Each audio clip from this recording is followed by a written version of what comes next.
할렐루야, 좋은 아침입니다. 4월 7일 화요일 고난주간 둘째 날입니다. 오늘 여러분과 함께 하나님 말씀을 나누고자 합니다. 오늘 같이 나눌 말씀은 마가복음 12장 1절에서 12절의 말씀입니다. 오늘 말씀의 제목, 우리가 함께 드려야 될 기도는 가슴 아픈 하나님의 사랑을 저버리지 않게 하소서입니다. 가슴 아픈 하나님의 사랑을 저버리지 않게 하소서. 우리는 환난 가운데 있습니다. 그러나 환난 속에서도 여전히 하나님은 우리를 사랑하고 계십니다. 저는 그것을 믿고 또한 느끼고 있습니다. 여러분들도 그러한 하나님의 사랑을 느끼고 있는지 믿습니다. 오늘 본문은 예수님의 비유를 통해 하나님이 우리를 얼마나 사랑하시는지를 보여주십니다. 반면에 인간들은 얼마나 그 사랑을 깨닫지 못하고 살아가는지 보여주고 있습니다. 한 주인이 포도원을 만들었습니다. 주인은 이 포도원에 온갖 정성을 다 들였습니다. 귀한 포도나무를 심었습니다. 짐승들이 들어오지 못하도록 산 울타리를 철저하게 쳤습니다. 포도즙을 잘 짤 수 있도록 포도주 틀을 만들었습니다. 도적의 침입을 막기 위해 망대도 세웠습니다. 모든 것을 갖춘 후에 주인은 농부들에게 세를 주고 먼 타국으로 떠났습니다. 그런데 문제는 때가 되어 포도 수확철에 발생하였습니다.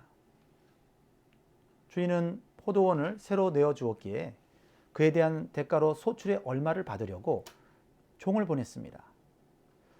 첫 번째 종을 보냈는데 이 악한 농부들은 그 종을 심히 때리고 빈손으로 돌려 보냈습니다. 주인은 당황했을 것입니다. 그러나 주인은 농부들이 자기 종인 줄 모르고 착각해서 그랬을 것이라고 생각했을지도 모릅니다.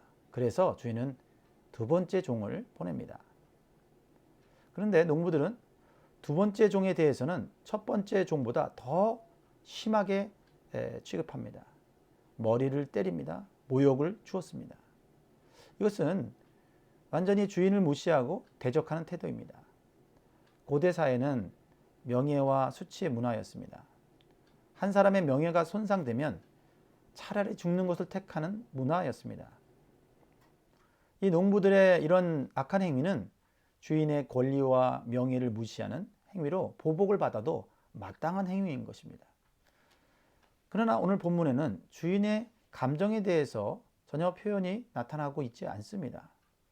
다만 추측해 봅니다. 마땅히 분노가 일어나는 상황이지만 참고 있는, 뭔가 깊이 생각을 하고 있는 주인의 마음을 우리는 헤아려 볼 수가 있습니다. 세 번째 종은 급기야 죽이기까지 합니다. 이어서 주인은 다른 많은 종들을 보냈는데도 그들은 때리고 또 혹은 죽이기도 합니다. 이 정도면 주인은 참지 못하고 분노를 폭발해야 할 것입니다. 그렇지만 여전히 오늘 본문에서 주인은 아무런 보복도 또는 아무런 감정도 드러내고 있지 않다는 것입니다. 아마도 이 비유를 듣고 있던 제자들 그리고 함께 있었던 청중들이 있었다면 아마 그들이 더 분노가 일어나고 더 난리가 났을 것입니다. 아니, 예수님, 세상에 이런 은혜를 모르는 놈들이 어디 있습니까? 그런 놈들은 가만두어서는 안 됩니다. 반드시 그들은 즉시 쫓아내고 그들은 마땅한 벌을 받아야 됩니다. 하면서 아마 분노를 표출했을 것입니다. 그러나 주인의 태도는 우리의 반응과는 전혀 다른 모습을 보여주고 있습니다. 무엇입니까? 이 주인은 이제 마지막으로 자신의 사랑하는 아들을 보내기로 결심합니다. 하지만 지금까지 농부들의 태도로 볼 때 아들을 보내는 것은 매우 위험한 일입니다. 차라리 군대를 보내는 것이 합당할 것 같습니다. 그런데 주인의 생각이 이상합니다. 6절입니다. 같이 읽어보겠습니다. 이제 한 사람이 남았으니 곧 그가 사랑하는 아들이라 최후로 이를 보내며 이르되 내 아들은 존대하리라 라고 말하고 있습니다. 그런데 주인의 기대와는 전혀 다르게 그 악한 농부들은 이렇게 행동을 했습니다. 7절 8절을 읽어봅니다. 그 농부들이 서로 말하되 이는 상속자니 자 죽이자. 그러면 그 유산이 우리 것이 되리라 하고 이에 잡아 죽여 포도원 밖에 던졌느니라. 정말 어이가 없는, 은혜를 모르는, 분수를 모르는 행동입니다. 이렇게 악한 농부들은 자신의 위치를 알지 못하고 탐욕을 가지고 주인의 아들마저 죽이고 맙니다. 사실 이러한 악한 사람들은 우리가 사는 이 세상에서도 얼마든지 볼 수가 있습니다. 그러나 우리가 이 비유에서 정말 이해가 되지 않는 것은 주인의 태도입니다. 이 세상에서는 볼 수 없는 주인의 모습입니다. 우리 같으면 한 번 종을 보냈을 때 종을 때렸으면 그들을 엄히 벌하고 포도원 운영을 다른 사람에게 맡겼을 것입니다. 그러나 주인은 한 번, 두 번, 세 번도 아니고 4번 참으며 계속해서 많은 종들을 보냅니다. 그 종들이 매맞고 모욕당하고 멸시당하고 죽기까지 했습니다. 이미 주인은 이 농부들의 악함과 속셈을 알아차렸을 것입니다. 그런데도 마지막으로 사랑하는 자기 아들을 보내는 마지막의 행동을 보여줍니다. 그리고는 헛된 기대까지 합니다. 그들이 내 아들은 존대하리라. 사랑하는 여러분, 이 주인은 이 농부들의 악함을 모르는, 정말 무지하고 세상 물정을 모르는 순진한 사람일까요? 아닙니다. 이 주인은 바로 우리가 믿는 하나님을 상징하고 있습니다. 이 농부들의 어리석게 보이는 태도는,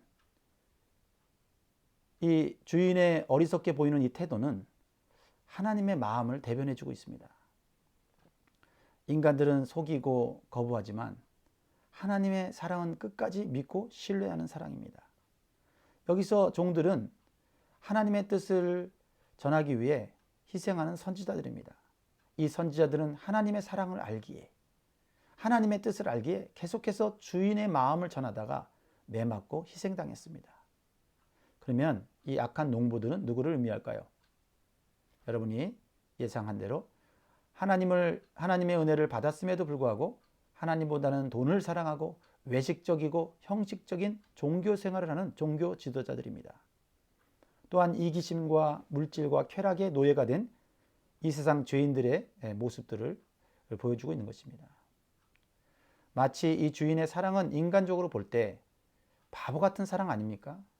보통의 상식을 가진 사람이라면 이렇게까지 무모하게 사람을 믿거나 끝까지 기회를 주지 않습니다.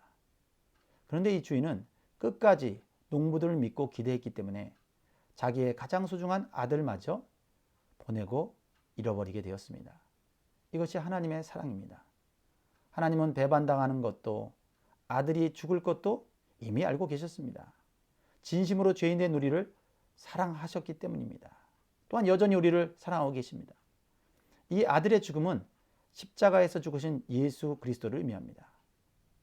이렇게 십자가는 겉으로 보면 미련해 보이고 실패한 것처럼 보이고 어리석어 보입니다. 마치 하나님이 실수해서 힘이 없어서 하나님의 아들을 죽게 만든 것 같이 보입니다. 그러나 고린도전서 1장 18절에 이렇게 말씀하고 있습니다. 십자가의 도가 멸망하는 자들에게는 미련한 것이요 구원을 얻는 우리에게는 하나님의 능력이라. 아멘.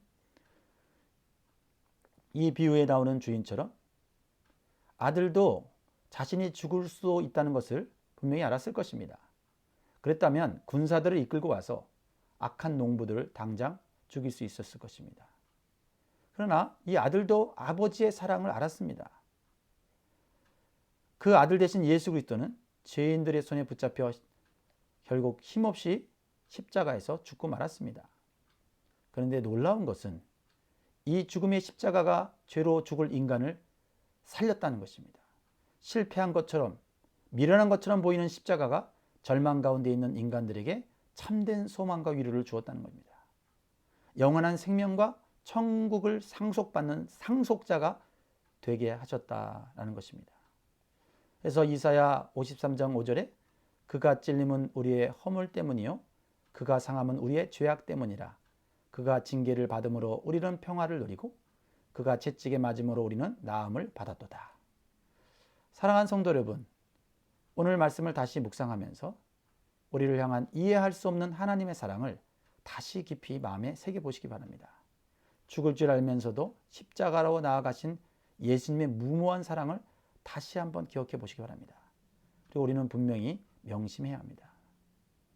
죄인된 인간이 이러한 하나님의 바보 같은 사랑마저 거부한다면 이제는 더 이상 용서받을 수도 더 이상 구원의 기회는 없을 것입니다. 오늘 9절에 보면 포도원 주인이 어떻게 하겠느냐, 와서 그 농부들을 진멸하고 포도원을 다른 사람들에게 주리라고 말씀하고 있습니다. 우리가 이 비유를 통해서 이렇게 가슴 아픈 하나님의 사랑과 예수님의 희생을 우리가 안다면 우리가 이 고난주간 뿐만 아니라 계속해서 우리의 사는 날 동안 그 사랑을 저버리지 말고 그 사랑으로 하나님의 복음을 전하며 사는 복된 인생이 되어야 될 줄 믿습니다. 오늘도 이 환난 가운데 여전히 우리를 사랑하고 계시고 우리에게 놀라운 십자가의 은총을 베풀어 주신 예수 그리스도의 은혜를 묵상하는 한날이 되시기를 주의 이름으로 축복합니다. 사랑하는 성도 여러분, 오늘도 힘내십시오. 그리고 사랑합니다.